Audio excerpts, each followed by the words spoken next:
El sonido de la copa de cristal golpeada con la cuchara de plata resonó por todo el restaurante El Mirador Andino, congelando mi corazón. Mi propio hijo estaba de pie, sonriendo a todos los invitados mientras yo permanecía sentada, tratando de ocultar con mi mano el moretón púrpura verdoso que cubría mi ojo derecho. 73 años de vida, y nunca imaginé que mi cumpleaños se transformaría en mi mayor humillación pública. «Quiero hacer un brindis por mi madre, Ofelia», dijo Mauricio, con esa voz encantadora que usaba con sus clientes y socios. La misma voz que, horas antes, me había gritado cuando accidentalmente rompí un jarrón decorativo en la mansión. «Mírenla, siempre torpe», continuó, señalando mi ojo lastimado mientras los invitados se movían, incómodos en sus sillas. Eso fue una lección para que aprendiera a ser útil. Verónica, mi nuera, cubrió su boca con dedos llenos de anillos caros, pero no logró disimular la risa. Los otros 15 invitados quedaron en silencio absoluto. Reconocí en sus ojos algo que me perseguía desde hace años. Lástima. Lástima por la vieja Ofelia Bustillos, viuda indefensa que dependía de su hijo exitoso. El frío de la noche en Villa Serena se coló por las ventanas del restaurante, pero el hielo que sentí por dentro era mucho más profundo. En esa mesa larga con mantel de lino blanco, bajo las luces tenues que iluminaban las paredes de piedra colonial, estaba reunida la élite de nuestra pequeña ciudad boliviana. El alcalde y su esposa, 2 banqueros importantes, varios socios comerciales de Mauricio, todos vestidos con sus mejores galas para celebrar mis 73 años. Luciana, mi nieta de 17 años, mantuvo la mirada fija en su plato de comida intacto. Sus dedos apretaban la servilleta de tela con tanta fuerza que sus nudillos estaban blancos. Ella sabía la verdad. Sabía que no fui yo quien rompió aquel jarrón. Fue Mauricio quien lo arrojó contra la pared durante otro de sus ataques de ira, cuando descubrió que yo había estado revisando algunos documentos en su despacho. Cuando intenté limpiar los fragmentos para que Luciana no se cortara al pasar, él me empujó contra la esquina de la mesa. El resultado estaba allí, expuesto para que todos lo vieran. Un ojo morado que ningún maquillaje logró ocultar completamente. Tragué saliva, sintiendo el sabor amargo de la humillación mientras los invitados levantaban sus copas, obedeciendo al brindis propuesto por mi hijo. Abelardo Quintanilla, el gerente del restaurante que conocía a mi familia desde hace años, desvió la mirada avergonzado. El camarero se apresuró a servir más vino, como si el alcohol pudiera diluir la tensión que flotaba en el aire. Debería estar celebrando 7 décadas de una vida dedicada a la educación de jóvenes en la Biblioteca Municipal Gabriel Oropesa, donde trabajé como profesora de matemáticas durante 35 años antes de jubilarme. Debería estar recibiendo amor y respeto, como mi difunto esposo Alberto siempre prometió que sucedería en nuestra vejez. En cambio, estaba allí, empequeñecida, reducida a una broma cruel contada por aquel que debería ser mi protector. 12 años habían pasado desde que Alberto partió, 12 años en los que vi a nuestro único hijo, criado con tanto cariño y sacrificio, transformarse en un hombre frío y calculador. El niño que jugaba a mis pies mientras yo corregía exámenes, ahora era dueño de una red de empresas inmobiliarias, usaba trajes italianos y vivía en una mansión en el barrio más rico de Villa Serena. Una mansión donde yo ocupaba solo la pequeña casa de los fondos, originalmente destinada al personal de servicio. «Sabes, mamá», Mauricio continuó, aún de pie, saboreando la atención de todos, «si no hubieras insistido en agarrar ese jarrón para limpiarlo, no estarías así. ¿Cuántas veces necesito decirte que tenemos empleados para eso? Pero nunca escuchas». Meneó la cabeza en una falsa demostración de paciencia. Los ancianos son como niños, ¿verdad, amigos? Necesitan ser enseñados. Fue cuando noté que Leticia Dávila, mi única amiga verdadera y vecina de la casa contigua a la mansión, me miraba intensamente desde el otro lado de la mesa. Una mirada que decía: «Basta, Ofelia, ¿hasta cuándo?». Leticia conocía la verdad. Fue ella quien cuidó de mis otros moretones, ocultos bajo blusas de mangas largas, incluso en el calor del verano serrano. Fue ella quien me dio refugio en las noches en que Mauricio llegaba ebrio y destruía objetos por la casa. Lo peor era que Mauricio no siempre fue así.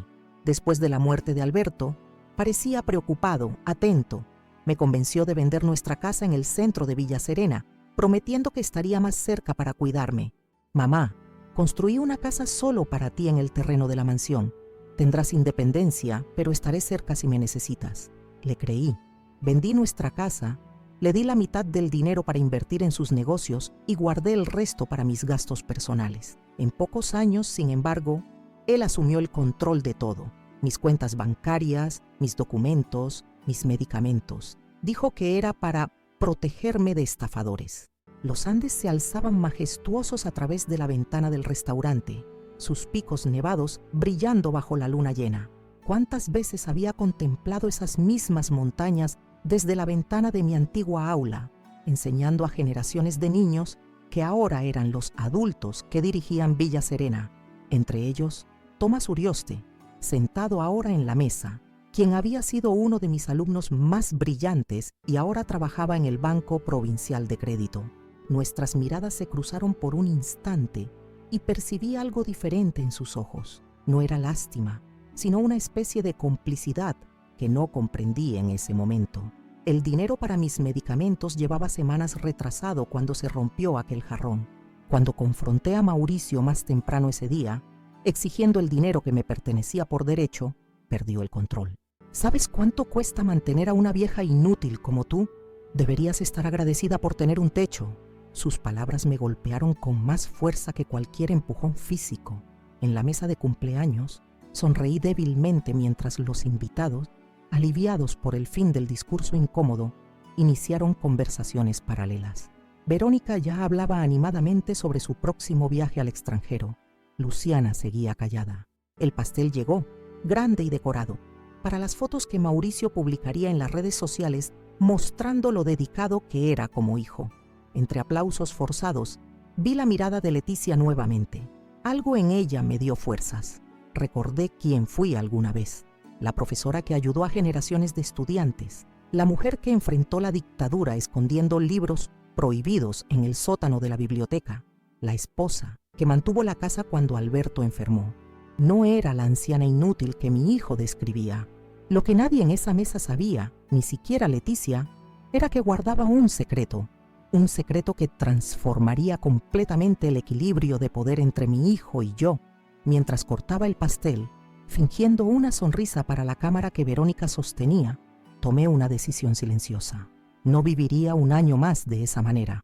Algo tenía que cambiar, y yo sería responsable de ese cambio. Cuando Benito Ochoa, mi viejo amigo y dueño de la librería local, se acercó para desearme un feliz cumpleaños, susurró disimuladamente: «Te espero mañana pues a las 10. Tengo información importante». Sus palabras pasaron desapercibidas para los demás, pero encendieron una chispa de esperanza en mi interior. El pastel de chocolate, mi favorito desde siempre, al menos eso Mauricio lo recordaba, fue distribuido entre los invitados. Mientras todos comían y charlaban, mi mente trabajaba a toda velocidad. 35 años enseñando números, ecuaciones y patrones me habían dado una forma particular de ver el mundo. Y ahora, esas mismas habilidades me mostrarían el camino hacia mi libertad. No siempre fue así. Hubo un tiempo en que Villa Serena era mi refugio, mi pequeño paraíso en las montañas de Bolivia. Trabajé como profesora de matemáticas en la Biblioteca Municipal Gabriel Oropesa durante 35 años. Mi esposo Alberto y yo criamos a Mauricio con amor y sacrificio, dándole la educación que nosotros nunca tuvimos. Aún recuerdo el día en que llegamos a Villa Serena. Era primavera de 1975 y las calles empedradas estaban cubiertas de pétalos rosados que caían de los árboles de cerezo que bordeaban la plaza central.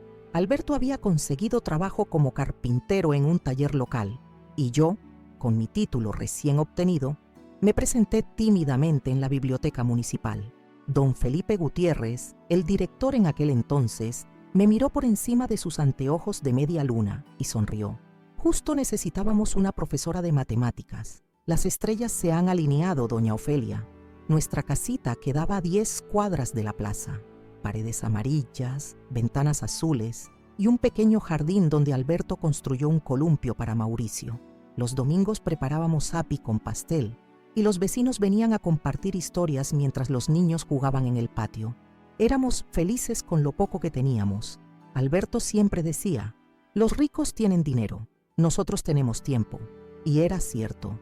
Teníamos tiempo para leer juntos bajo el sauce del jardín, tiempo para enseñar a Mauricio a tallar madera, tiempo para caminar tomados de la mano hasta el mirador donde se divisaban los Andes en toda su majestuosidad. Mauricio era un niño despierto, curioso. Pasaba horas en la biblioteca después de clases, devorando libros de aventuras mientras esperaba que yo terminara mi jornada. Sus profesores lo adoraban. Tiene madera de líder, me decían, y yo, ingenua, me hinchaba de orgullo. No me di cuenta entonces que ser líder no necesariamente implica ser bueno. El cambio comenzó cuando Mauricio entró a la universidad en La Paz. Estudiaba administración de empresas y regresaba cada vez menos a Villa Serena. Sus llamadas se espaciaban, sus visitas se acortaban.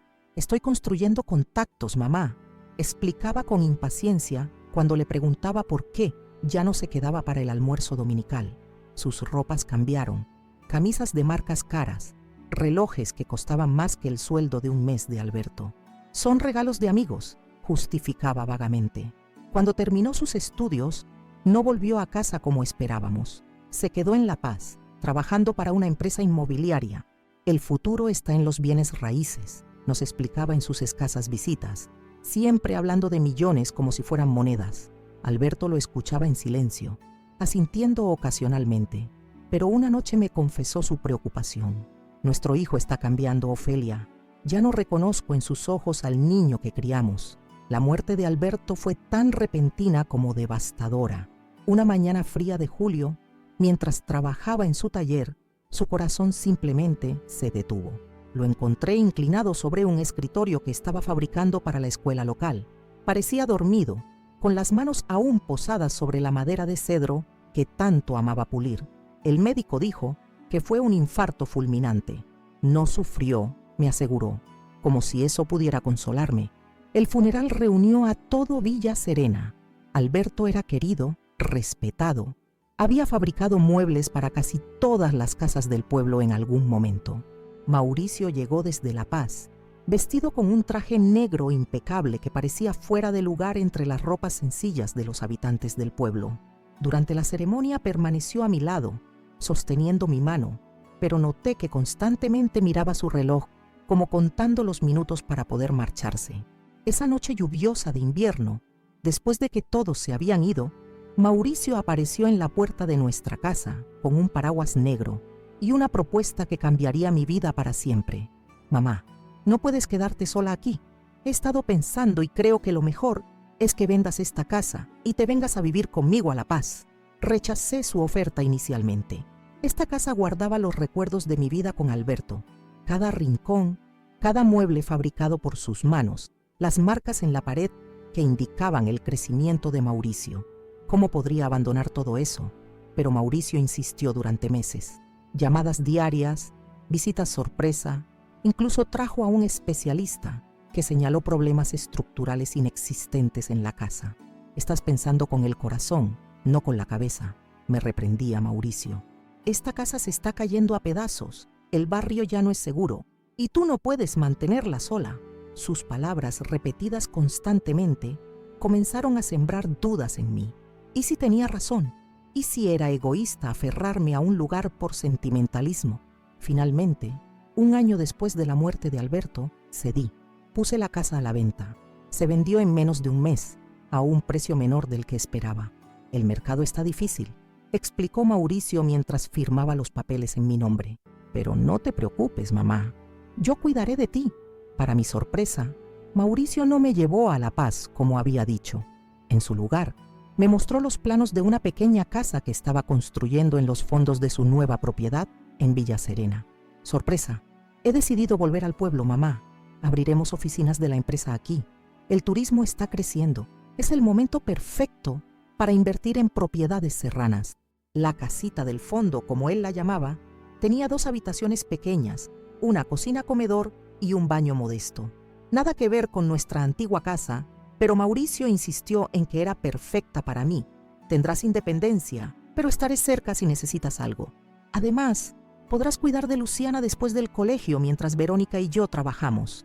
Verónica, La primera vez que la conocí fue cuando me mudé a la casita. Una mujer 20 años menor que Mauricio, con el cabello teñido de rubio y uñas tan largas que me pregunté cómo podía realizar cualquier tarea cotidiana. Encantada, suegra, dijo sin mirarme a los ojos, ocupada en revisar su teléfono celular. Sentí al instante que yo era más una carga que una bienvenida para ella. Los primeros meses fueron llevaderos. Mauricio estaba ocupado estableciendo su oficina en Villa Serena, pero cenaba conmigo una vez por semana.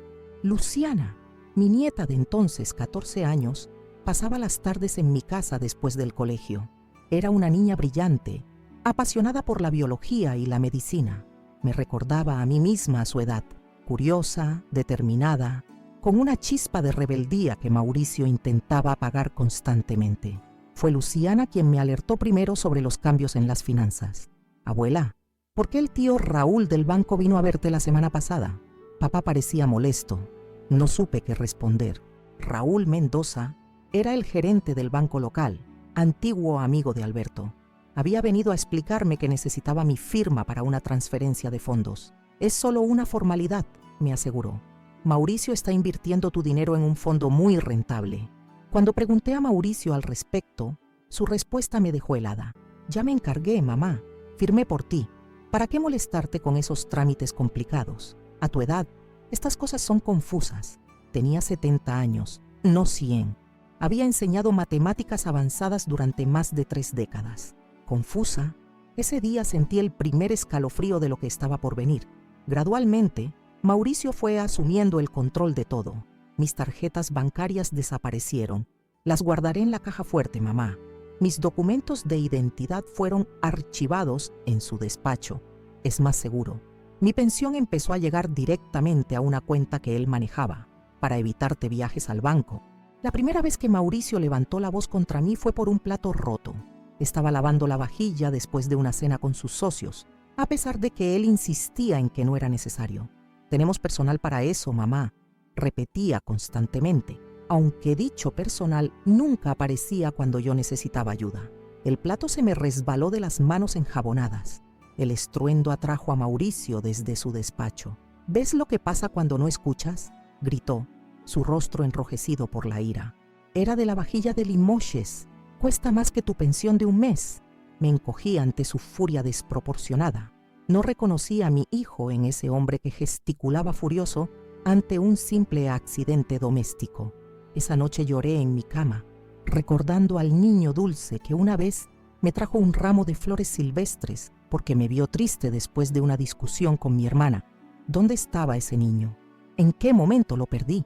Las cosas empeoraron cuando Verónica empezó a quejarse de mi presencia. Tu madre deja sus cosas por todas partes, le decía a Mauricio como si yo no estuviera presente.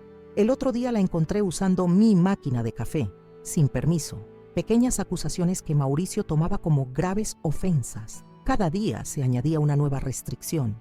No podía usar la lavadora principal. Debía entrar por la puerta de servicio. Tenía prohibido recibir visitas después de las 5 de la tarde. Mi mundo se fue encogiendo hasta reducirse al espacio de la casita del fondo y el pequeño jardín que la rodeaba. Mi único consuelo era Luciana, quien me visitaba fielmente cada tarde, trayendo libros que sacaba en secreto de la biblioteca de su padre. Abuela, ¿es verdad que fuiste contadora antes de ser profesora?, me preguntó un día. Me sorprendió la pregunta. Hacía décadas que nadie mencionaba mi primer trabajo en La Paz, en la empresa minera donde conocí a Alberto.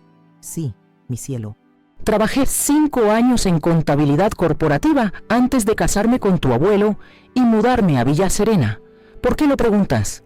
Sus ojos brillaron con una mezcla de curiosidad y algo más. ¿Complicidad? Por nada, solo curiosidad. ¿Y todavía te acuerdas de esas cosas? Ya sabes, números, balances, todo eso. Sonreí ante su ingenuidad. Luciana, las matemáticas son como montar en bicicleta. Una vez que aprendes, nunca lo olvidas realmente. No supe entonces la importancia que tendría esa conversación en nuestro futuro. Para mí, era solo un recuerdo agradable de mi juventud, antes de que la vida en Villa Serena se convirtiera en mi todo. El día que Mauricio descubrió que yo había estado revisando documentos en su despacho, marcó un antes y un después. No buscaba nada específico. Simplemente quería recuperar mi certificado de nacimiento original para tramitar un nuevo documento de identidad. El viejo estaba vencido y me incomodaba depender de Mauricio para identificarme oficialmente. Su reacción fue desproporcional. Entró en mi casita como una tromba, sosteniendo carpetas que yo había revisado horas antes. ¿Qué hacía husmeando entre mis papeles? Rugió, arrojando los documentos sobre mi mesa. ¿Acaso no te doy todo lo que necesitas? ¿Qué más quieres de mí?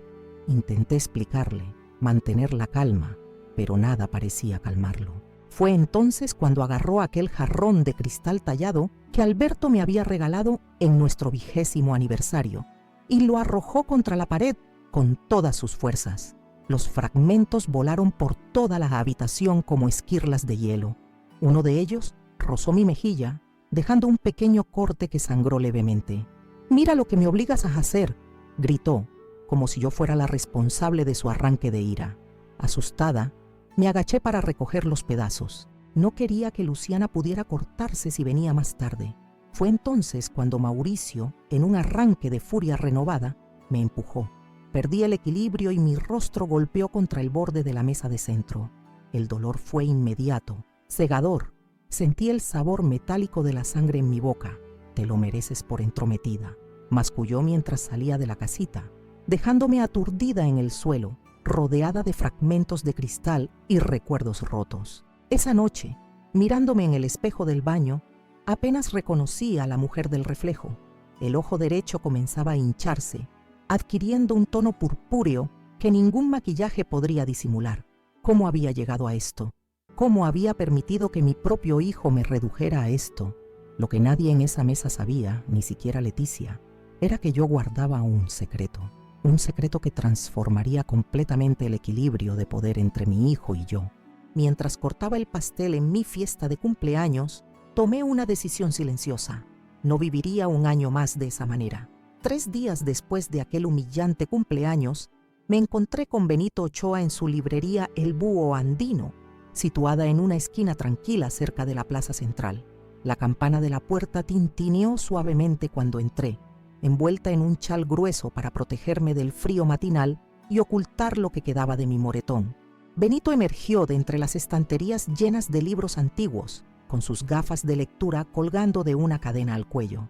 Ofelia, puntual como siempre, me saludó, guiándome hacia la trastienda, un espacio acogedor con 2 sillones gastados y una tetera humeante sobre una mesa baja. «Cerraré la tienda un momento.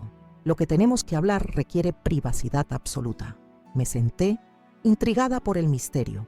Benito y yo habíamos sido amigos durante décadas, desde que él abrió su librería y yo le recomendaba textos para la biblioteca escolar, pero nunca lo había visto tan serio, tan cauteloso. «He notado cambios en la propiedad de varios terrenos en Villa Serena», comenzó, sirviendo té en 2 tazas de porcelana desportillada. «Cambios que no tienen sentido económico, a menos que alguien esté lavando dinero», completé su frase, sorprendiéndolo. «Benito, trabajé 5 años en contabilidad corporativa. Reconozco patrones sospechosos cuando los veo». Sus ojos se agrandaron detrás de sus gafas. «Entonces, ¿sabes lo que está haciendo Mauricio?». La pregunta me atravesó como una daga helada.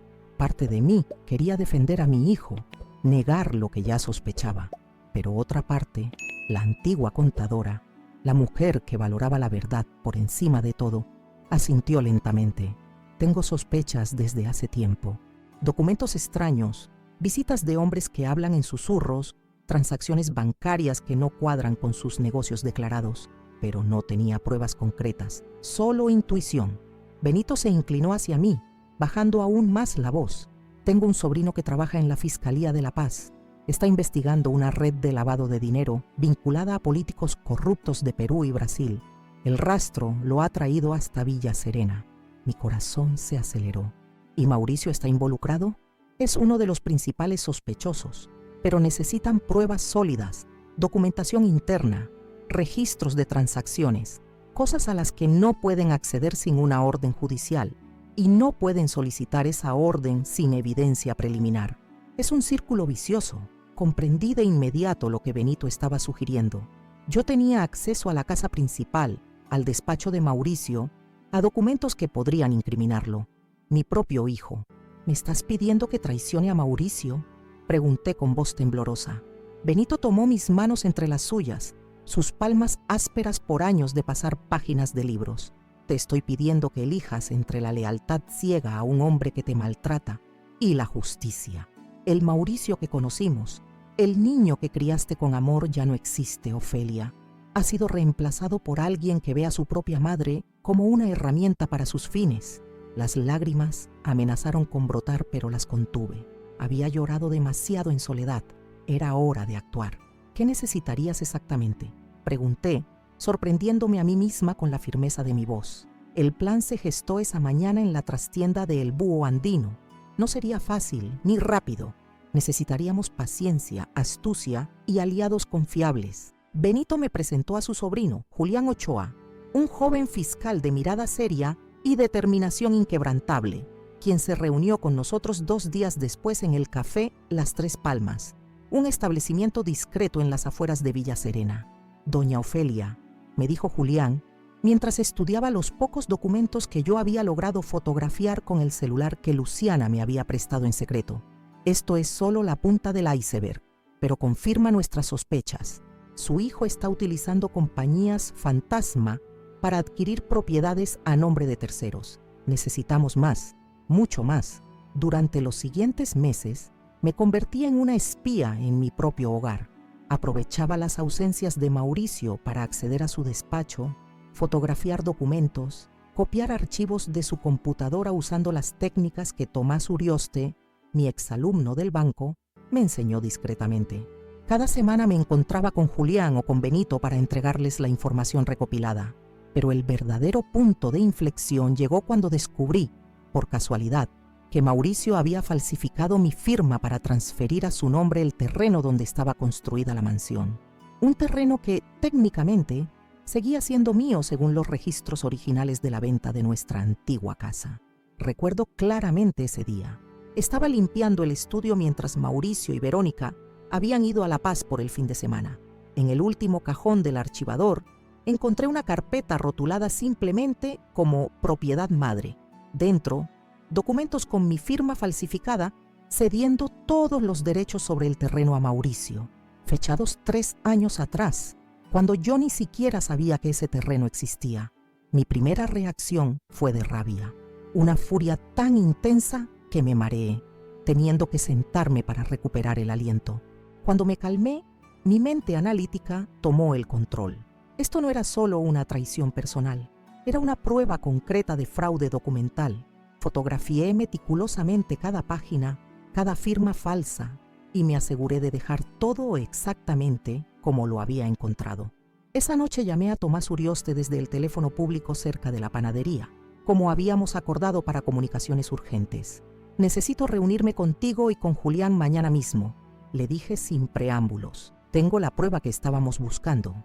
La reunión se llevó a cabo en el apartamento de Tomás, un lugar seguro donde nadie nos relacionaría.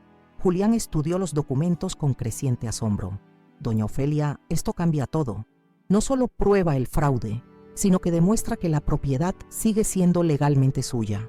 Podríamos proceder de inmediato con una denuncia por falsificación, pero yo tenía una idea diferente. No quiero solo recuperar mi propiedad, Julián. Quiero desmantelar todo su esquema de corrupción. Quiero justicia completa. Fue entonces cuando Julián me reveló el alcance total de su investigación. Mauricio no era solo un empresario inmobiliario que lavaba dinero. Era el nexo clave entre políticos corruptos de 3 países y el sistema financiero internacional. Millones de dólares pasaban por sus empresas fantasma, propiedades sobrevaloradas y cuentas offshore. Un imperio construido sobre mentiras, fraude y explotación. Si queremos derribar toda la estructura, explicó Julián, necesitamos acceso continuo a su información. No podemos alertarlo presentando una denuncia menor por falsificación. Así nació mi nueva identidad secreta. Oficialmente, seguía siendo la madre sumisa y controlada de Mauricio Bustillos, pero en la sombra me había convertido en consultora clave para la Unidad de Crímenes Económicos del gobierno boliviano.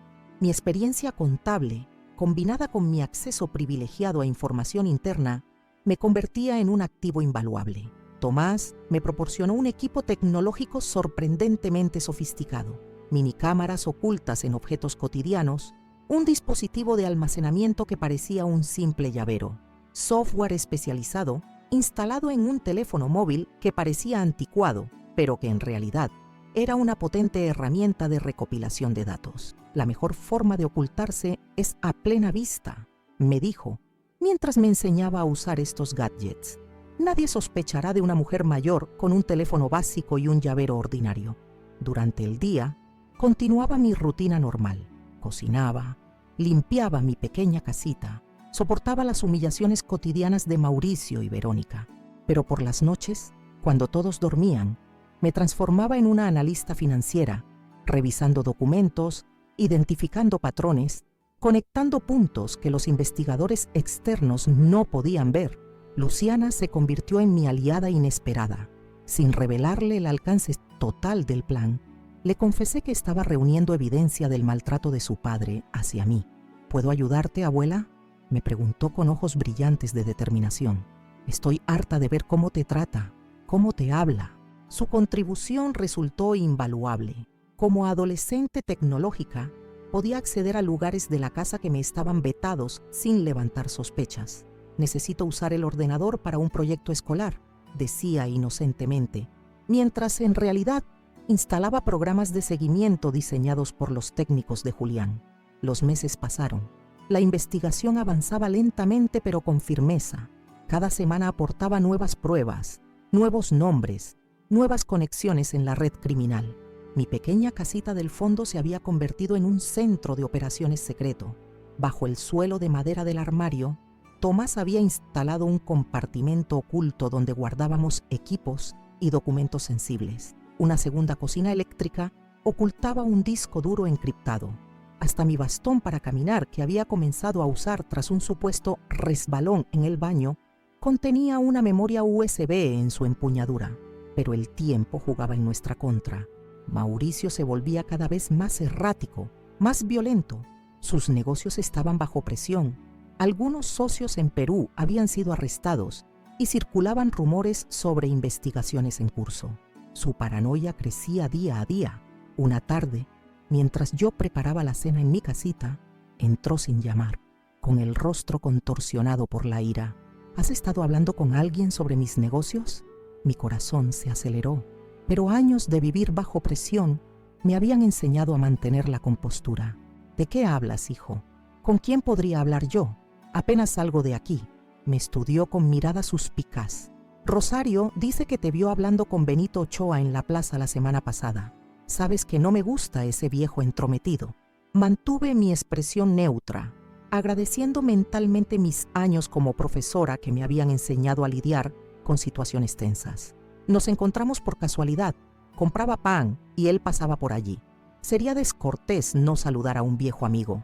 Pareció aceptar mi explicación, pero antes de salir, añadió con tono amenazante: recuerda quién paga tus medicinas, mamá.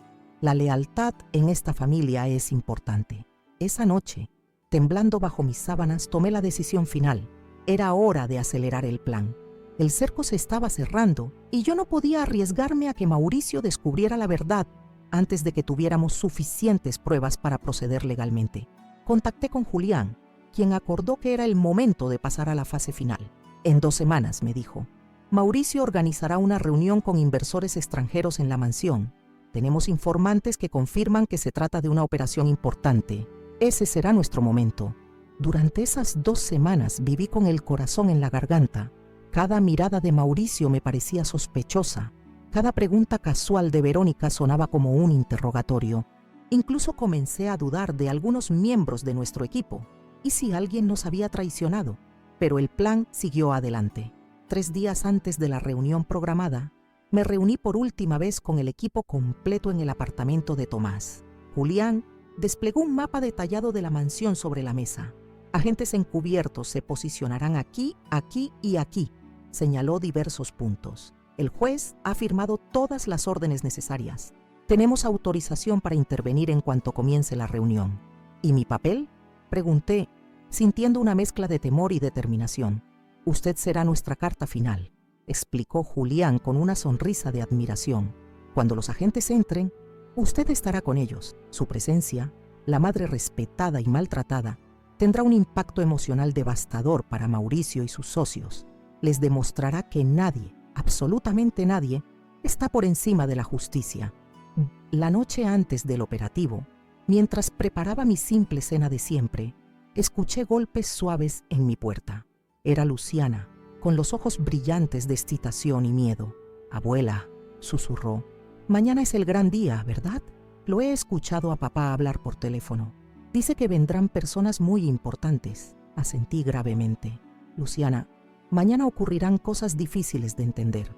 Quiero que sepas que todo lo que he hecho, lo he hecho pensando en tu futuro, en liberarte de la influencia tóxica de tu padre». Sus ojos se llenaron de lágrimas. «¿Lo arrestarán?» «Es muy probable, mi niña. La ley debe aplicarse a todos por igual». Se lanzó a mis brazos sollozando contra mi hombro. «Tengo miedo, abuela, pero también estoy orgullosa de ti. Eres la persona más valiente que conozco». Esa noche dormí sorprendentemente bien, con una paz que no había sentido en años. Por la mañana me vestí con especial cuidado, eligiendo un conjunto sencillo pero digno. Pantalones negros, blusa azul marino y un chal gris que Alberto me había regalado en nuestro último aniversario. Me miré al espejo, notando que mi ojo ya no mostraba signos del golpe. El tiempo cura las heridas físicas, pensé. Pronto comenzaría a curar también las emocionales. Mientras esperaba la señal acordada, revisé mentalmente cada paso del plan, cada contingencia, cada posible obstáculo. La operación debía ser perfecta. Demasiadas vidas dependían de su éxito. Demasiada justicia estaba en juego. A las 10 en punto, escuché el sonido de autos llegando a la entrada principal de la mansión. Desde mi ventana, observé a hombres trajeados descendiendo de vehículos lujosos. Mauricio los recibía con su sonrisa encantadora, la misma que usaba para engañar a todos a su alrededor. Verónica, resplandeciente con un vestido rojo ceñido, distribuía champán en copas de cristal. Mi teléfono vibró discretamente. Un mensaje de Tomás. «En posición, espere la señal». Respiré profundamente, recogí mi bastón con la memoria USB final segura en su empuñadura y me dirigí hacia la puerta. Era hora de enfrentar mi destino, de reclamar mi dignidad y de asegurar que la justicia, finalmente, se cumpliera. El plan estaba en marcha y no había vuelta atrás. 3 semanas después de mi cumpleaños, Mauricio organizó una importante reunión de negocios en la mansión. Inversionistas extranjeros estarían presentes y, como siempre, me pidió que me mantuviera invisible. Lo que él no sabía era que ese día marcaría el fin de su imperio construido sobre mentiras y el sufrimiento de una anciana. Caminé desde mi casita hacia la mansión principal, sintiendo cada latido de mi corazón como un tambor que marcaba el ritmo de mis pasos. El jardín que separaba ambas construcciones nunca me había parecido tan extenso ni tan lleno de significado. Cada flor, cada arbusto cuidadosamente podado, representaba la fachada perfecta que Mauricio había construido para ocultar la podredumbre interior. Al acercarme a la mansión, podía escuchar el murmullo de conversaciones elegantes, risas calculadas, tintineo de copas de cristal, el sonido del dinero y el poder. Esperé entre los arbustos de hortensias que bordeaban la terraza trasera, donde nadie podría verme. Mi teléfono vibró nuevamente. 10 minutos, decía el mensaje de Julián.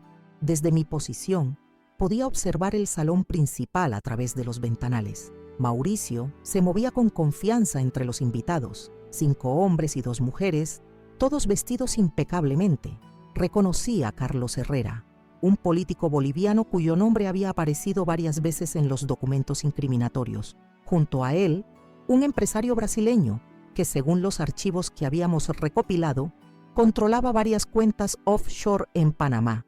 Verónica servía de anfitriona perfecta, todas sonrisas y gestos estudiados. Su vestido rojo sangre contrastaba dramáticamente con la decoración minimalista del salón. La mansión que mi hijo había construido con dinero sucio era un monumento al mal gusto disfrazado de modernidad, mármol importado, cristal por doquier, obras de arte adquiridas no por apreciación estética, sino como inversiones tangibles. Mi mente viajó momentáneamente a nuestra antigua casa. Paredes amarillas con marcos de ventanas azules que Alberto había pintado cada primavera. Muebles sencillos pero duraderos, fabricados por sus propias manos. Libros, muchos libros, acomodados en estanterías que trepaban hasta el techo. Una casa modesta pero llena de dignidad y amor genuino. ¿Cómo habíamos llegado tan lejos de esos valores? El sonido de sirenas a lo lejos me devolvió al presente. Era la señal. Tomé mi bastón con firmeza y enderecé mi postura. Ya no era momento de esconderme ni de agachar la cabeza. Como habíamos planeado, no fueron las sirenas las que alertaron primero a los presentes. Fue el corte repentino de la electricidad lo que provocó exclamaciones de sorpresa dentro del salón. Segundos después, las luces de emergencia se activaron, bañando la escena en un resplandor azulado surrealista. ¿Qué demonios pasa?, escuché gritar a Mauricio. Su voz, normalmente controlada, tenía ahora un matiz de pánico que jamás le había escuchado. En ese preciso instante, vehículos oficiales bloquearon todas las salidas de la propiedad. Agentes federales descendieron con movimientos coordinados, asegurando el perímetro. Julián, vestido con traje formal y chaleco antibalas, encabezaba el grupo que se dirigió a la entrada principal. Era mi momento. Abandoné mi escondite y caminé hacia la puerta lateral, donde Tomás me esperaba. Su rostro reflejaba una mezcla de nerviosismo y determinación. ¿Está lista, doña Ofelia?, me preguntó mientras me ajustaba un pequeño micrófono en la solapa de mi blusa. Llevo 12 años preparándome para este momento, respondí con una serenidad que me sorprendió a mí misma. Entramos justo cuando Julián y su equipo irrumpían por la puerta principal. El caos se apoderó del salón. Los invitados intentaban comprender lo que sucedía, mientras agentes federales les ordenaban permanecer quietos. Mauricio, de pie junto a la chimenea de mármol italiano, parecía congelado en el tiempo, sosteniendo aún su copa de champán como si fuera un escudo. Nuestros ojos se encontraron a través del salón. Vi el momento exacto en que registró mi presencia junto a los agentes. La confusión inicial dio paso al entendimiento y finalmente al horror puro. La copa se resbaló de sus dedos, estrellándose contra el suelo de mármol en cámara lenta. El champán se derramó como una pequeña ola dorada, manchando sus zapatos italianos hechos a medida.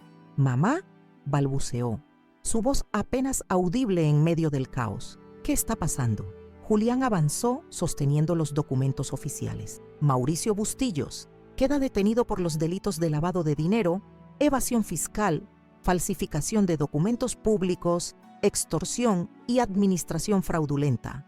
Tiene derecho a guardar silencio». Mientras Julián continuaba leyendo los cargos, yo me acerqué lentamente a mi hijo. Cada paso me liberaba de una capa de miedo, de sumisión, de dolor acumulado. «Pasa que la vieja inútil resultó ser más útil de lo que pensabas», le dije con calma, percibiendo cómo el color abandonaba su rostro. «Durante 3 años he estado documentando cada transacción ilegal, cada propiedad fantasma, cada centavo lavado a través de tus empresas». Sus ojos se abrieron desmesuradamente. «No entiendo, tú, ¿cómo podrías entender de finanzas complejas?», completé su pensamiento. «Antes de ser tu madre fui contadora corporativa. Antes de ser la anciana que mantenías cautiva, fui profesora de matemáticas que formó generaciones de profesionales. Nunca me conociste realmente, Mauricio. Nunca te tomaste el tiempo para verme como persona». Verónica se abalanzó hacia nosotros, su perfecta fachada desmoronándose por completo. «Esto es ridículo. No pueden hacernos esto. ¿Tienes idea de quién es mi esposo?». «Un criminal», respondí simplemente. «Un hombre que construyó un imperio robando, mintiendo y lastimando a quienes debía proteger». Los agentes comenzaron a escoltar a los invitados hacia el exterior para tomarles declaración. Mauricio permanecía inmóvil, como si sus pies hubieran echado raíces en aquel suelo de mármol. «Te di todo», murmuró finalmente, con un tono que oscilaba entre la incredulidad y la rabia. «Te saqué de esa casa vieja, te di un lugar donde vivir, comida, ropa. Me quitaste mi independencia», lo interrumpí. «Me robaste mi pensión, falsificaste mi firma para apropiarte del terreno que me pertenecía legalmente, me aislaste de mis amistades, me trataste como a una prisionera. Eso no es dar, Mauricio. Eso es controlar, dominar, abusar». Julián se acercó con las esposas. Mauricio Finalmente, comprendiendo la gravedad de su situación, intentó resistirse. No pueden arrestarme. Tengo contactos. Un solo llamado y todos ustedes estarán sin trabajo mañana. Sus amenazas sonaban huecas en aquel salón semivacío. Mientras 2 agentes lo inmovilizaban, Julián procedió a esposarlo. Sus contactos están siendo arrestados simultáneamente en La Paz, Santa Cruz, Lima y Sao Paulo. La red completa está cayendo en este momento. Fue entonces cuando escuché un sollozo ahogado desde la escalera. Luciana observaba la escena, con el rostro pálido y los ojos enrojecidos. Mi corazón se contrajo ante su expresión de dolor y confusión. «¡Luciana!», gritó Mauricio al verla. «Diles que esto es un error. Tu abuela está confundida, senil». Me acerqué a mi nieta, ignorando los gritos desesperados de mi hijo. Tomé sus manos temblorosas entre las mías, buscando sus ojos. «No quería que presenciaras esto así», le dije suavemente. «Pero quiero que entiendas que todo lo hice pensando en tu futuro, en liberarte de esta vida construida sobre mentiras». Sus lágrimas corrían libremente ahora. «¿Es cierto, abuela? ¿Papá es un criminal? Tu padre tomó decisiones equivocadas, cada vez más graves», respondí, escogiendo cuidadosamente mis palabras. «Pero tú no cargas con sus errores. Tú eres tu propia persona, con tu propio camino por delante». Mientras los agentes escoltaban a Mauricio hacia la salida, él seguía gritando promesas, amenazas y acusaciones. Su voz se fue desvaneciendo gradualmente hasta convertirse en un eco distante. Verónica, por su parte, había pasado del enojo a una especie de pánico calculador. La vi hurgando frenéticamente en su bolso, probablemente buscando tarjetas de crédito o efectivo antes de que los agentes la detuvieran. Julián se acercó a nosotras, su expresión ahora más suave. «Señorita Luciana, lamento que tenga que presenciar esto. Quiero asegurarle que tendrá todo el apoyo necesario durante este proceso». «¿Me llevarán también?», preguntó ella con voz temblorosa. «Por supuesto que no», respondí antes que Julián pudiera hablar. «Eres menor de edad y no estás involucrada en los negocios de tu padre». «Exactamente», confirmó Julián. «Sin embargo, necesitaremos su testimonio eventualmente, cuando se sienta preparada. Su experiencia viviendo en esta casa puede ser valiosa para nuestra investigación». El caos inicial se había transformado en una operación metódica y ordenada. Agentes especializados comenzaron a registrar sistemáticamente cada rincón de la mansión, catalogando documentos, dispositivos electrónicos y otros elementos que pudieran servir como evidencia. Tomás supervisaba personalmente la revisión del despacho de Mauricio, asegurándose de que ningún papel importante fuera pasado por alto. En medio de aquella actividad frenética, Benito Ochoa apareció en la entrada. Su rostro se iluminó al verme de pie, erguida en el centro del que había sido el reino de Mauricio. «Ofelia», exclamó abrazándome cuidadosamente. «Lo lograste, realmente lo lograste». «Lo logramos», corregí. «Sin ti, sin Tomás, sin Julián, nada de esto habría sido posible». Benito se volvió hacia Luciana, quien permanecía a mi lado como una sombra silenciosa. «Jovencita, debes estar muy orgullosa de tu abuela. Es una de las personas más valientes que he conocido». Luciana asintió levemente, aún procesando la transformación de su realidad. «¿Qué pasará ahora con nosotras?», preguntó, su voz apenas un susurro. La pregunta quedó suspendida en el aire por unos instantes. Era una cuestión que habíamos considerado en nuestro plan, pero cuya respuesta completa solo el tiempo revelaría. «Por ahora», intervino Julián, «ambas serán trasladadas a una residencia segura. La investigación apenas comienza y queremos garantizar su protección en caso de que alguno de los asociados de su padre intente contactarlas». «¿Y después?», insistió Luciana. Tomé su mano apretándola suavemente. «Después, mi querida niña, comenzaremos de nuevo, juntas». Las siguientes horas transcurrieron como en un sueño. Recogimos algunas pertenencias esenciales de nuestras habitaciones, supervisadas por agentes femeninas que nos trataban con una mezcla de respeto y curiosidad. La noticia del operativo ya se había filtrado a la prensa, y al salir de la mansión pudimos ver varias camionetas de medios apostadas más allá del perímetro de seguridad. «Mantengan la cabeza baja y caminen directamente hacia el vehículo», nos instruyó una de las agentes, cubriéndonos parcialmente con una manta para protegernos de las cámaras. El trayecto hacia la residencia segura fue silencioso. Luciana miraba por la ventanilla, observando cómo Villa Serena se alejaba en la distancia. Me pregunté qué pensamientos cruzarían por su mente, qué emociones lucharían en su interior. ¿Rabia? ¿Tristeza? ¿Alivio? ¿Lo odiabas?, me preguntó de repente, sin apartar la mirada del paisaje que se desdibujaba tras el cristal. La pregunta me tomó por sorpresa. No, Luciana, nunca odié a tu padre. Odié en lo que se convirtió, las decisiones que tomó, el daño que causó, pero no puedo odiar al niño que crié, al que le enseñé a montar bicicleta, al que leí cuentos antes de dormir. Se volvió hacia mí, sus ojos aún enrojecidos, pero ahora llenos de una determinación que me recordó a mí misma a su edad. Yo tampoco lo odio, pero no puedo perdonarlo. No todavía. El perdón no es algo que debas otorgar ahora, ni mañana, ni siquiera el próximo año, respondí. El perdón, si llega, lo hará a su propio tiempo. La residencia segura resultó ser una casa modesta pero confortable en las afueras de Cochabamba, a 2 horas de Villa Serena. Un lugar neutral donde podríamos comenzar a procesar todo lo ocurrido. Esa noche, sentadas en la pequeña sala con tazas de té humeante, Luciana me pidió que le contara toda la historia, desde el principio. No la versión simplificada que le había dado durante los preparativos, sino cada detalle, cada momento que me llevó a tomar la decisión de enfrentar a su padre. Hablé durante horas. Le conté sobre mi juventud en La Paz, mis estudios de contabilidad, cómo conocía a Alberto en la empresa minera donde trabajaba. Le hablé de nuestra mudanza a Villa Serena, buscando una vida más tranquila, de los primeros años felices en nuestra casita de paredes amarillas. Le expliqué cómo, tras la muerte de Alberto, Mauricio había cambiado gradualmente, o quizás simplemente había revelado una faceta que siempre estuvo allí, oculta bajo capas de aparente normalidad. La ambición no es mala en sí misma, reflexioné mientras la noche avanzaba. Es la ambición sin ética, sin compasión, lo que corrompe el alma. Cuando llegué a la parte donde descubrí los documentos falsificados, Luciana me interrumpió. Lo sabía, dijo con una mezcla de tristeza y satisfacción. Una vez encontré papeles similares en su despacho, cuando buscaba un libro.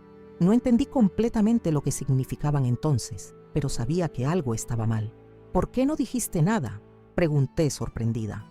Se encogió de hombros, repentinamente vulnerable a pesar de su inteligencia y madurez. Tenía miedo y vergüenza. ¿Qué clase de hija denuncia a su propio padre? La abracé entonces, sintiendo cómo su cuerpo delgado se estremecía con sollozos contenidos durante demasiado tiempo. «Qué cruel carga para una joven», murmuré contra su cabello. «Ninguna hija debería tener que elegir entre la lealtad y la verdad». En los días siguientes, nuestras vidas adquirieron una nueva rutina. Por las mañanas, Julián o alguno de sus asistentes nos visitaban para actualizar la situación legal y tomar declaraciones adicionales. Por las tardes, Luciana continuaba sus estudios a distancia, guiada por tutores proporcionados por el programa de protección a testigos. Una semana después del operativo, Julián llegó con noticias significativas. «El juez ha emitido una resolución preliminar», anunció mientras compartíamos un almuerzo sencillo. «La propiedad del terreno donde está construida la mansión ha sido legalmente restituida a su nombre, doña Ofelia». La noticia me dejó sin aliento. A pesar de saber que este resultado era probable, escucharlo confirmado oficialmente me produjo una emoción que no esperaba. «¿Eso significa que podemos volver?», preguntó Luciana, su tenedor suspendido a medio camino hacia su boca. «Todavía no», respondió Julián. «La mansión sigue siendo parte de la escena del crimen, pero eventualmente sí. Podrán decidir qué hacer con la propiedad». «¿Y Verónica?», pregunté, consciente de que mi nuera, aunque no directamente involucrada en todos los esquemas de Mauricio, había disfrutado de sus beneficios y facilitado muchas de sus actividades. «Bajo arresto domiciliario mientras se determina su nivel de participación», explicó Julián. «Las pruebas sugieren que estaba al tanto de al menos parte de las actividades ilícitas, pero hasta qué punto colaboró activamente está por verse». Aquella noche, mientras Luciana dormía, salí al pequeño patio trasero de la residencia segura. El cielo estrellado de los Andes brillaba con una intensidad que me recordaba a las noches en que Alberto y yo nos sentábamos en nuestro jardín, soñando con el futuro. ¿Qué pensaría él de todo esto? ¿Aprobaría mis acciones? Lo hice por nosotros, Alberto. Susurré a las estrellas, por el amor que construimos, por los valores que defendimos, por la hija que ahora está a salvo de la influencia tóxica de su padre. El viento fresco de la montaña acarició mi rostro como una respuesta silenciosa. Por primera vez en muchos años sentí paz, una paz imperfecta, mezclada con dolor y preguntas sin responder, pero paz al fin. El camino por delante seguía siendo incierto. Habría juicios, testimonios, reconstrucción de vidas fragmentadas, pero al mirar hacia atrás, hacia la mujer asustada y humillada que había sido apenas semanas atrás, sentí un orgullo sereno por la fortaleza que había descubierto en mí misma. La justicia había comenzado su curso, y yo, Ofelia Bustillos, profesora jubilada de matemáticas, contadora, madre, abuela, había sido el catalizador de esa justicia, no con violencia ni venganza, sino con inteligencia, perseverancia y la inquebrantable convicción de que la verdad, por dolorosa que fuera, debía prevalecer. Mientras Mauricio era llevado esposado, Verónica descubrió que todas las tarjetas de crédito estaban bloqueadas y que su nombre estaba involucrado en los crímenes, aunque fuera por omisión. Luciana, mi nieta, finalmente entendió por qué siempre insistí en que estudiara Derecho Financiero, además de Medicina. La estaba preparando para eventualmente asumir el liderazgo de la fundación. 3 meses transcurrieron desde aquella tarde en que mi hijo fue arrestado. El invierno andino había dado paso a una primavera tímida que comenzaba a colorear los jardines de Villa Serena. Tras semanas en la residencia segura de Cochabamba, finalmente habíamos recibido autorización para regresar a nuestro pueblo, aunque no directamente a la mansión, que seguía siendo procesada como evidencia criminal. Benito Ochoa, fiel a nuestra amistad, nos ofreció el pequeño apartamento sobre su librería mientras decidíamos nuestro siguiente paso. Un espacio modesto pero acogedor, con estanterías repletas de libros que trepaban por las paredes como enredaderas literarias. Para Luciana y para mí, aquel refugio rodeado de palabras resultó ser el lugar perfecto para sanar. «Buenos días, abuela», me saludó Luciana aquella mañana especial, entrando a la pequeña cocina donde yo preparaba mate de coca. A sus 18 años recién cumplidos, mi nieta irradiaba una madurez que la tragedia familiar había acelerado. Nerviosa por hoy, medité su pregunta mientras vertía el agua caliente en las tazas. Estaba nerviosa. Hoy enfrentaría a Mauricio por primera vez desde su arresto, en la audiencia preliminar donde se formalizarían los cargos. No es nerviosismo exactamente, respondí tras un momento. Es más bien una extraña mezcla de tristeza y resolución. Luciana asintió, comprendiendo sin necesidad de más explicaciones. Durante estos meses, nuestra comunicación había evolucionado hasta convertirse en algo casi telepático. Compartíamos no solo la sangre y los recuerdos, sino también la experiencia traumática de ver derrumbarse las mentiras sobre las que habíamos construido nuestras vidas. El fiscal Ochoa llamó anoche, comentó mientras untaba mermelada casera en una rebanada de pan. Dice que la evidencia es abrumadora. Incluso sin nuestros testimonios, tienen suficiente para procesarlo por todos los cargos. ¿Cómo te sientes al respecto?, pregunté observando atentamente sus reacciones. A pesar de todo, Mauricio seguía siendo su padre. Dejó el cuchillo sobre el plato, sus ojos fijos en algún punto invisible del mantel. Aliviada y culpable por sentirme aliviada. ¿Eso me convierte en una mala hija? Me senté junto a ella, tomando sus manos entre las mías. Te convierte en una persona honesta, Luciana. Los vínculos familiares no nos obligan a justificar lo injustificable. El trayecto hacia el juzgado de la paz fue silencioso. El abogado asignado a nuestro caso, Dr. Suárez, nos había preparado meticulosamente para lo que podíamos esperar. Será breve, nos había asegurado. El juez solo confirmará los cargos formalmente y establecerá las condiciones del proceso, pero deben estar preparadas para la prensa. Este caso ha generado mucho interés mediático. No exageraba. Al acercarnos al imponente edificio de granito gris, divisamos una multitud de periodistas y cámaras agolpados en la entrada. Algunos reconocieron nuestro vehículo oficial y comenzaron a aproximarse como una marea humana. Mantengan la cabeza erguida y caminen directamente hacia la entrada, nos instruyó el agente que nos escoltaba. No están obligadas a responder ninguna pregunta. El flash de las cámaras, los micrófonos extendidos hacia nosotras, las preguntas lanzadas como dardos desde todas direcciones, todo creaba una atmósfera abrumadora. Doña Ofelia, ¿cómo se siente al testificar contra su propio hijo? Luciana, ¿visitará a su padre en prisión? ¿Es cierto que planean convertir la mansión en un centro comunitario? Esta última pregunta captó mi atención. ¿Centro comunitario? Era una idea que había estado gestándose en mi mente durante semanas, pero no la había compartido con nadie más que con Luciana y Benito. ¿Cómo podían saberlo los periodistas? El interior del juzgado ofrecía un refugio de relativa calma. Fuimos conducidas a una sala de espera privada, donde Julián nos recibió con expresión serena pero alerta. Perdonen el circo mediático, se disculpó. Hemos identificado una filtración en el departamento administrativo. Ya está siendo investigada. ¿Qué saben exactamente sobre nuestros planes para la propiedad?, pregunté, intrigada por la mención del centro comunitario. Julián consultó sus notas. Aparentemente, hay rumores de que usted planea establecer algún tipo de fundación o centro de apoyo para adultos mayores en situación de vulnerabilidad. La prensa está especulando basándose en conversaciones que habría tenido con el señor Ochoa.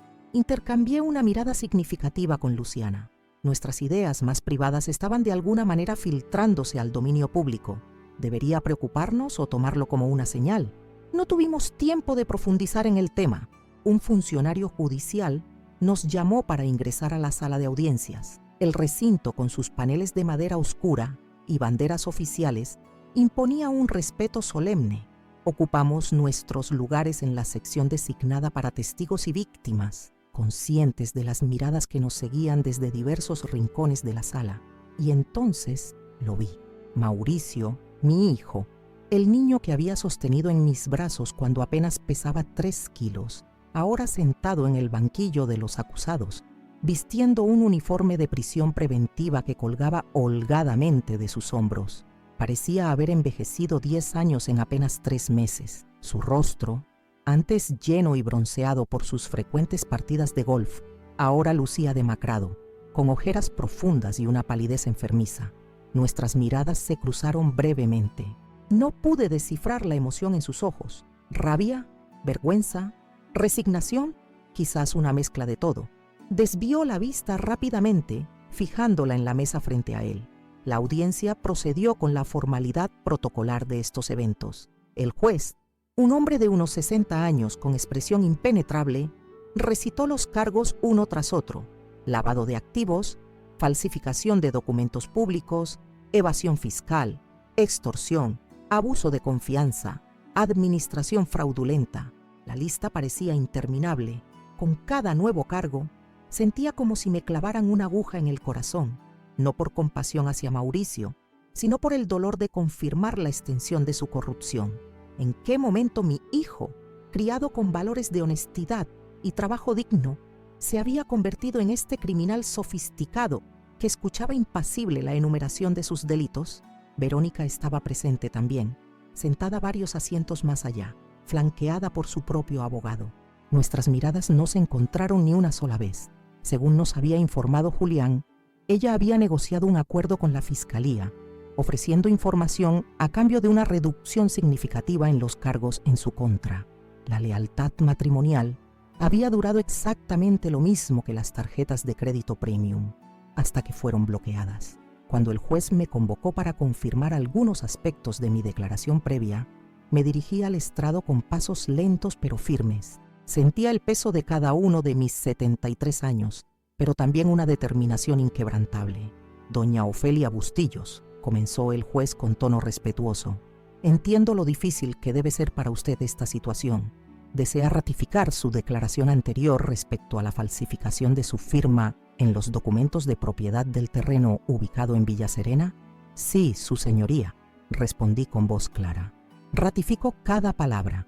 Nunca autoricé la transferencia de dicha propiedad a nombre de mi hijo. Jamás firmé tales documentos. Mi mirada se mantuvo fija en el juez, rehusándome a voltear hacia donde Mauricio se encontraba, no por miedo o vergüenza, sino porque temía que la visión de su rostro pudiera quebrar la serenidad que tanto me había costado construir. Mantiene también su acusación respecto al control abusivo de sus finanzas personales, incluyendo su pensión y ahorros. La mantengo, su señoría. Y respecto a los episodios de violencia física y psicológica, aquí hice una pausa, no para dudar de mi respuesta, sino para asegurarme de que mis palabras reflejaran exactamente la verdad. Sí, su señoría, mi hijo ejerció violencia sistemática contra mí, tanto física como psicológica, durante los últimos 5 años aproximadamente. El incidente más reciente ocurrió el día previo a mi cumpleaños número 73, cuando me empujó contra una mesa, causándome la lesión ocular que fue visible durante la celebración. Escuché un murmullo recorrer la sala. Algunas personas habían asistido a aquella cena fatídica y ahora confirmaban sus sospechas sobre el origen de mi hematoma. ¿Algo más que desee agregar, doña Ofelia?, preguntó el juez, percibiendo quizás mi necesidad de expresar algo adicional. Respiré profundamente y por primera vez desde que comenzara la audiencia, me permití mirar directamente a Mauricio. Sí, su señoría, quiero que conste que mis acciones no fueron motivadas por venganza, fueron motivadas por justicia, por respeto a la memoria de mi esposo Alberto, quien enseñó a nuestro hijo valores que él decidió abandonar, por respeto a mi nieta Luciana, quien merece crecer en un entorno libre de corrupción y abuso. Y finalmente, por respeto a mí misma, a la mujer que durante demasiado tiempo permitió ser disminuida y controlada por miedo a quedarse sola. Mi voz no tembló ni una sola vez durante esta declaración. Mauricio mantuvo la mirada fija en la mesa, rehusándose a establecer contacto visual. El resto de la audiencia transcurrió según lo previsto. El juez confirmó todos los cargos y estableció las fechas para el juicio formal. Mauricio fue devuelto a prisión preventiva, considerado un riesgo de fuga debido a sus múltiples propiedades en el extranjero y contactos internacionales. Al salir del juzgado, sorteando nuevamente el enjambre de periodistas, sentí una extraña ligereza, como si hubiera depositado una carga que llevaba demasiado tiempo soportando sobre mis hombros. Aquella noche, en el apartamento sobre la librería de Benito, Luciana y yo compartimos una cena sencilla mientras reflexionábamos sobre los acontecimientos del día. ¿Sabes qué fue lo más extraño, abuela?, comentó mientras recogíamos los platos. Que no sentí casi nada al ver a papá, ni rabia, ni tristeza profunda, solo una especie de distanciamiento, como si estuviera viendo a un extraño que casualmente se parece a mi padre. Es un mecanismo de protección, respondí, recordando mis propias sensaciones similares. Tu mente se distancia emocionalmente para poder procesar lo ocurrido sin quebrarse. ¿Crees que algún día volveremos a sentir algo por él? Algo normal. La pregunta quedó flotando en el aire mientras lavábamos los platos en un silencio cómodo. ¿Volveríamos algún día a sentir el amor incondicional que una madre y una hija naturalmente sienten hacia su hijo y padre? ¿O esa parte de nuestros corazones había muerto definitivamente? El tiempo lo dirá, respondí finalmente. Por ahora, concentrémonos en reconstruir nuestras propias vidas. Y reconstruir era precisamente lo que estábamos haciendo. 2 semanas después de la audiencia preliminar, recibimos la notificación oficial. La mansión y los terrenos habían sido legalmente restituidos a mi nombre, separados de los bienes congelados de Mauricio, por considerarse que fueron obtenidos mediante fraude documental. El día que regresamos a la propiedad, acompañadas por Julián y 2 agentes que retirarían los últimos precintos oficiales, sentí una mezcla de emociones contradictorias. La mansión, que una vez había sido símbolo de mi cautiverio, ahora representaba una posibilidad de redención. Es extraño, comenté mientras caminábamos por el sendero de grava que conducía a la entrada principal. Nunca me sentí cómoda aquí, incluso antes de que las cosas empeoraran. Era demasiado ostentoso, frío, impersonal. Podríamos venderla, sugirió Luciana. Usar el dinero para comprar algo más acogedor, más acorde a nosotras. Negué con la cabeza, observando la imponente estructura que se alzaba frente a nosotras. No, esta mansión fue construida con dinero sucio, pero podemos purificarla, darle un propósito noble, convertirla en algo que realmente beneficie a la comunidad. Julián, que caminaba unos pasos atrás, Se aclaró la garganta. Sobre eso, doña Ofelia, no quería mencionarlo antes para no influir en sus decisiones, pero ha habido un desarrollo interesante. Varios de los ancianos que testificaron en el caso han expresado situaciones similares a la suya. Hijos que los controlan financieramente, abuso psicológico, aislamiento. No me sorprende, respondí, sintiendo una punzada de dolor por aquellos desconocidos que compartían mi experiencia. El abuso a los adultos mayores es mucho más común de lo que la sociedad quiere admitir, precisamente. Y la cobertura mediática de su caso ha inspirado a muchos a hablar.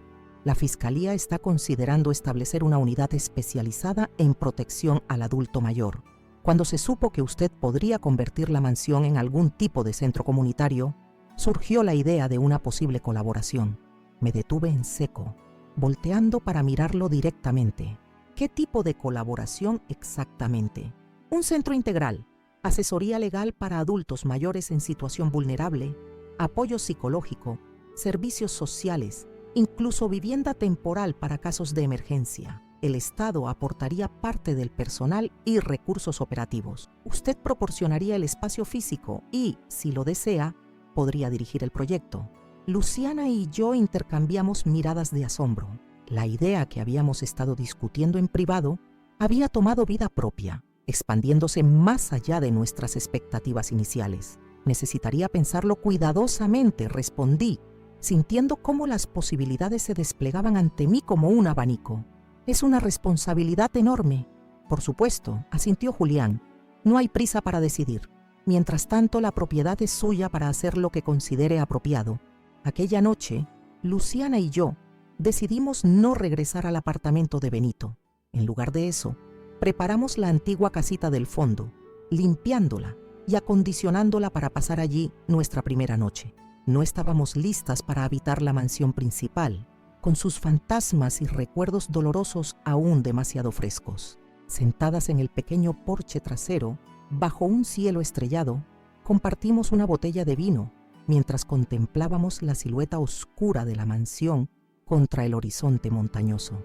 Si decidimos convertirla en ese centro comunitario, reflexionó Luciana, deberíamos cambiar todo el interior, transformarla completamente, derribar paredes, abrir espacios, llenarla de luz natural y de plantas, añadí, recordando el jardín de nuestra antigua casa en el centro. Muchas plantas, vida verde para contrarrestar tanta frialdad. Podríamos llamarlo Centro de Apoyo Integral Iracema Fonseca, sugirió Luciana, refiriéndose a mi segundo nombre, que raramente usaba. Suena digno, respetable. Centro de Apoyo Iracema Fonseca, repetí, saboreando cómo sonaba. Me gusta. Honra a mi madre y a todas las mujeres resilientes de nuestra familia. La decisión estaba prácticamente tomada, aunque aún quedaban 1000 detalles por resolver. Durante las semanas siguientes nos reunimos con arquitectos, trabajadores sociales, abogados especializados.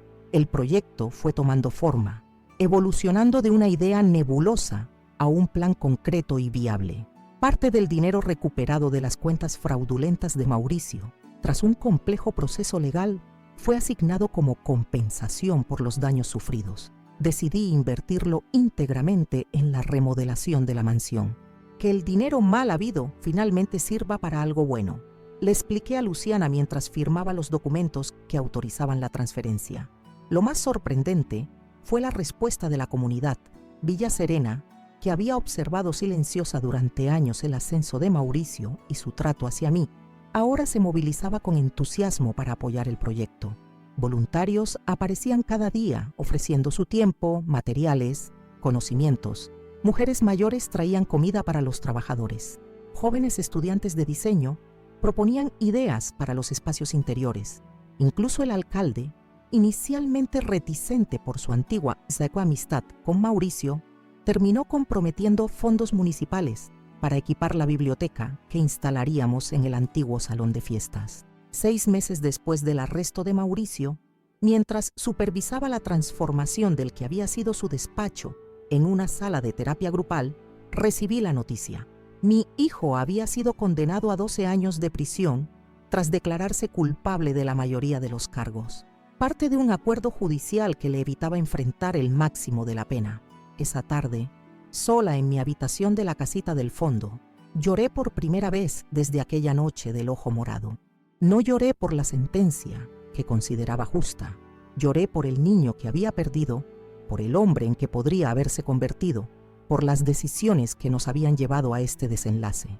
Al anochecer, Luciana me encontró sentada en el porche, contemplando las estrellas. «¿Estás bien, abuela?», preguntó sentándose a mi lado. «Lo estaré», respondí tomando su mano. «Todos llevamos cicatrices, Luciana. Lo importante es no permitir que nos definan o nos limiten».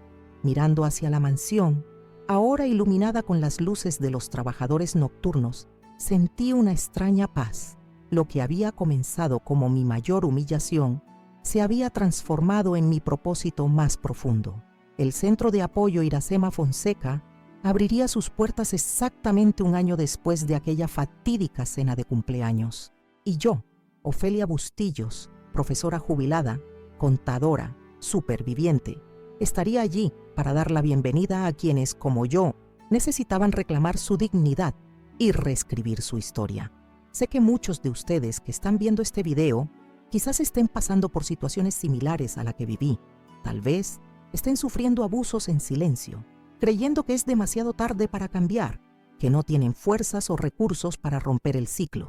Quiero que sepan que nunca es demasiado tarde, que la fuerza que buscan ya existe dentro de ustedes, solo esperando el momento adecuado para despertar.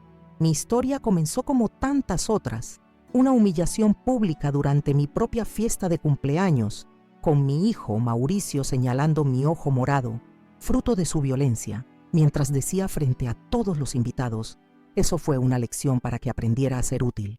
Su esposa Verónica reía disimuladamente, cubriendo su boca con dedos llenos de anillos caros, mientras los demás comensales miraban sus platos, incómodos y avergonzados. Nadie intervino.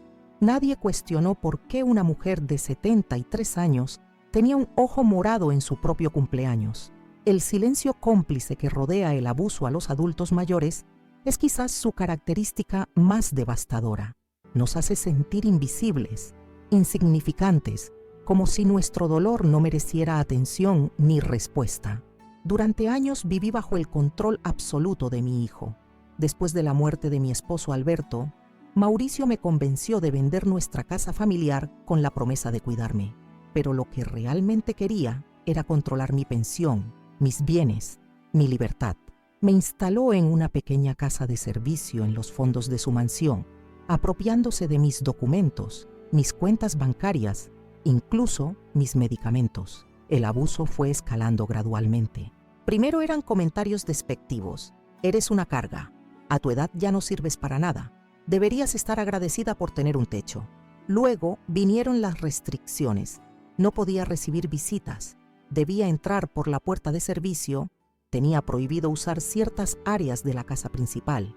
Finalmente llegó la violencia física: empujones, tirones, hasta aquel golpe que me dejó el ojo morado en vísperas de mi cumpleaños.